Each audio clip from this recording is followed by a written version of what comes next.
ગરમા ગરમ સ્ટીમરમાંથી ને મુઠિયા આપણે વાળ્યા વગર મુઠિયા ઉતારશું. એકદમ જ સરસ, બહુ સરસ રીતના આ મુઠિયા થઈ જતા હોય છે. 10 થી 15 મિનિટ ઠાર્યા બાદ આપણે એનો કરશું વઘાર. તો સ્ટીમરની અંદર મુઠિયા તૈયાર થઈ ગયા 12 થી 15 મિનિટમાં ફટાફટ વાળ્યા વગર. સ્વાદ અનેરો, દૂધી, ગાજર, પાલક બધું નાખીને સ્વાદિષ્ટ હેલ્ધી મુઠિયા તૈયાર થઈ જાય ફટાફટ. ચાલો આગળ જોઈએ. વઘારેલા મુઠિયા લાગે છે કેવા? લીલી ચટણી સાથે.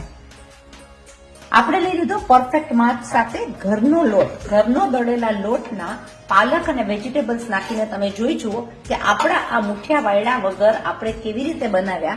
તો આપણે બહુ સરસ રીતના મુઠિયા બની ગયા છે.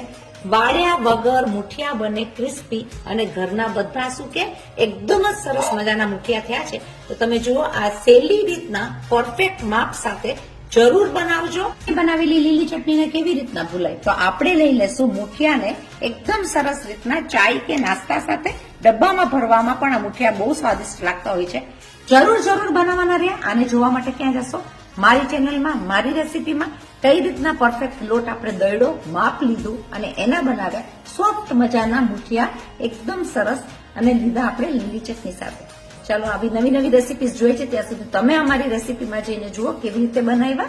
શેર કરો, સબસ્ક્રાઇબ કરો, લાઇક કરો અને બીજાને ફોરવર્ડ કરો.